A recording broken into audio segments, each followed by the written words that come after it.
और अपने उन साथियों का भी आपके माध्यम से जिन्होंने निष्पक्ष होकर के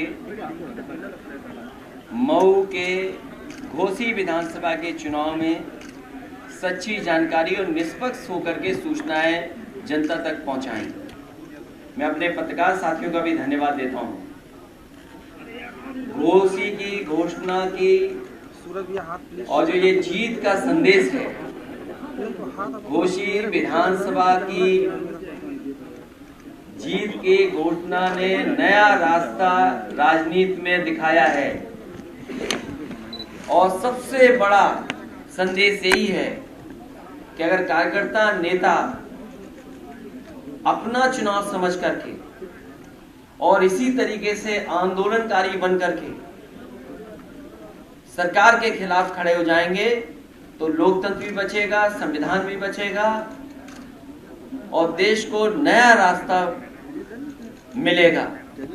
मुझे उम्मीद है कि जिस तरीके से घोसी विधानसभा की जनता ने मतदान किया है और देश को संदेश दिया है, आने वाले समय में ऐसे ही परिणाम होंगे जब किसान, बुनकर भाई और पीडीए मिलकर के सहयोग करेगा, मदद करेगा, तो परिणाम लोकसभा के 2024 के भी नए होंगे। मैं सुधाकर सिंह जी को और उनके पूरे साथियों को जो आज इस हॉल में बैठे हैं, मैं उनका धन्यवाद भी देता हूं, आभार भी प्रकट करता हूं और इस जीत के लिए बहुत बहुत मुबारकबाद उनको मैं देता हूं। सरकार जितना दबाव बनाना चाहती थी रेड कार्ड देकर के, या खास करके जो हमारे मुस्लिम भाई मतदाता जहां रहते हैं उनके ऊपर दबाव बनाने का काम किया, अधिकारियों के माध्यम से जो कुछ कर सकते थे वो किया, लेकिन उसके बावजूद भी घोसी की जनता सुधाकर सिंह जी के साथ खड़ी दिखाई दी। साइकिल चुनाव चिन्ह पर एक एक वोट डाल करके उन्होंने ऐतिहासिक परिणाम दिया।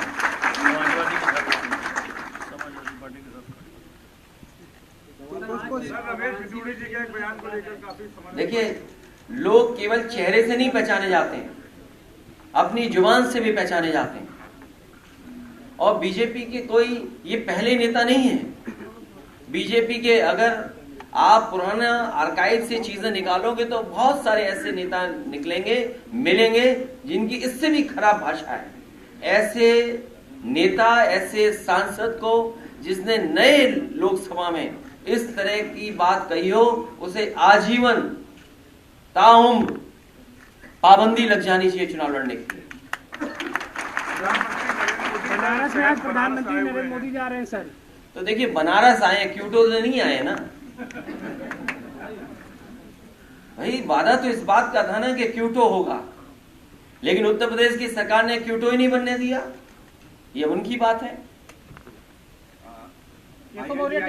INDIA की सीटों को लेकर क्या, INDIA नहीं, इंडिया के सीटों को लेकर समाजवादी पार्टी का स्टैंड क्या है? समाजवादी पार्टी का स्टैंड क्लियर है। लोकतंत्र बचाना है, संविधान बचाना है, बाबा साहब भीमराव अम्बेडकर जी के रास्ते पर, डॉक्टर राम मनोहर लोहिया जी के रास्ते पर और नेताजी के संघर्ष के रास्ते पे चल करके देश को बचाना है, लोकतंत्र को बचाना है।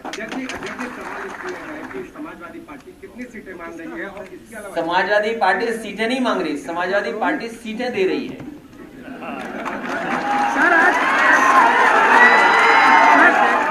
सर एक देश एक चुनाव को लेकर आज बैठक हो रही है सर। एक देश एक चुनाव को लेकर आज दिल्ली में बैठक हो रही है। अरे एक देश एक चुनाव, आप और हम यही उत्तर प्रदेश में काम करते हैं।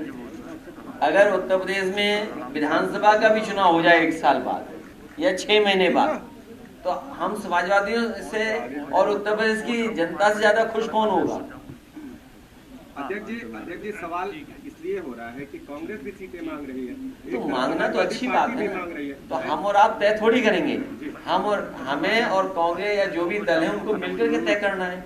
जब मैंने आपसे कहा कि समाजवादी पार्टी के और समाजवादी लोगों का इतिहास उठा लीजिए, समाजवादियों ने लोगों को जोड़ने का काम किया है और बढ़ चढ़ करके भी अगर साथ लाने के लिए कुछ हमें त्याग भी करना पड़ा होगा तो त्याग भी किया है। लेकिन इस बार लड़ाई बड़ी है, 2024 की लोकतंत्र और संविधान बचाने की लड़ाई है।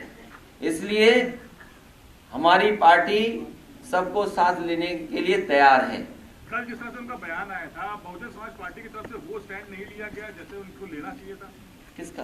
दानिश अली को। दानिश अली समाजवादी पार्टी के भी तो हैं। किस गलतफहमी में आप रिजल्ट नहीं पता वो कब का है रिजल्ट?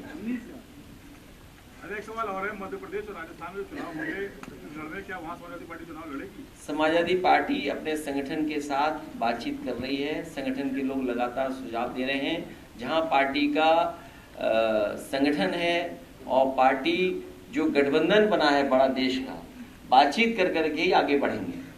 केशव मौर्य का कहना है कि एक घोषी जीत कर बहुत फूलने की जरूरत नहीं है, 2024 में पता चल जाएगा समाजवादी पार्टी को। ये कौन है भाई? केशव मौर्य जी ने बयान दिया था मीडिया पे। देखिए, एक लोहा लोहे को काटता है। बीजेपी की रणनीति जान लो, समझ लो क्या है। इसलिए बीजेपी पे सोचिए, उसी के बारे में तय करिए। यहाँ पर हार हुई है मुख्यमंत्री जी की, आप गलतफहमी मत रहिएगा।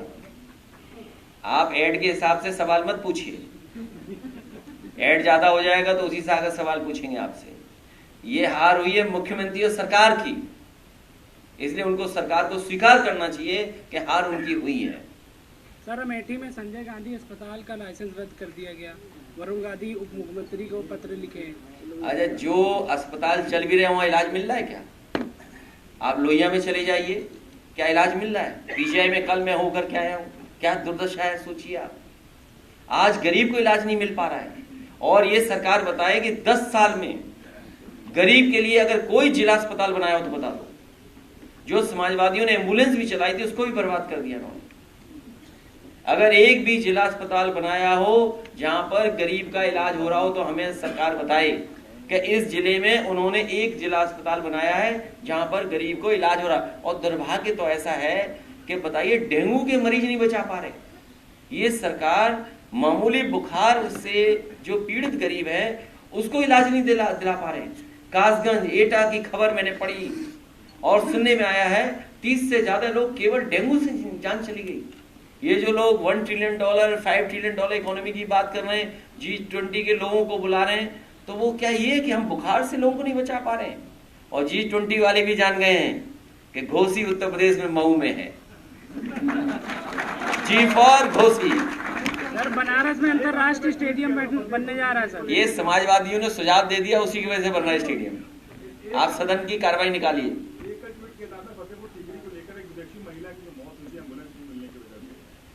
देखिए, दुर्भाग्य है देश का। जब हम दुनिया के देशों को देखते हैं, दुनिया के देश कहाँ पहुंच गए हैं, वहां की सड़कें, इलाज, अस्पताल या शिक्षा या क्या स्तर है। कोई विदेश का टूरिस्ट आ रहा है आपके देश में, आप G20 के आयोजन में इतना पैसा खर्च करवाएं।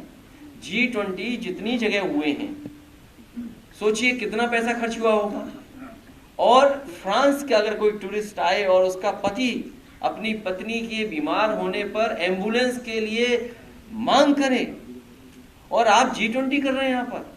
आप दुनिया के दूसरे देशों को दिखाना चाहते हो कि हम इतना ताकतवर देश बन गए और एक मामूली एम्बुलेंस नहीं दे पा रहे आप एक टूरिस्ट के इलाज के लिए। इससे ज्यादा खराब बात क्या हो सकती है? इससे खराब संदेश क्या जा सकता है?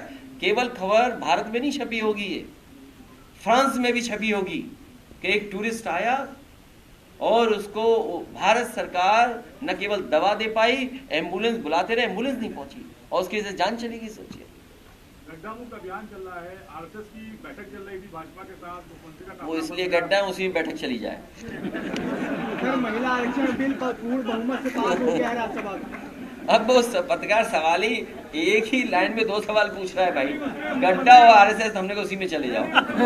और घोसी वालों ने भेजी दिया। मंत्री जा रहे थे बैठक में, गाड़ी फंस गई थी उनकी गड्ढे में। तो ऐसा तो हो गई, तो समझ लो संदेश क्या है कि वो बैठक भी गड्ढे में। समाजवादी पार्टी साफ है, पिछड़ों को और मुस्लिम अल्पसंख्यक उन समाज के लोगों की भी भागीदारी हो। और जो सुझाव नेताजी ने दिया, समाजवादी पार्टी का पक्ष रहा कि पार्टी बेस्ड भी होना चाहिए रिजर्वेशन, हम उसी पक्ष में आज भी।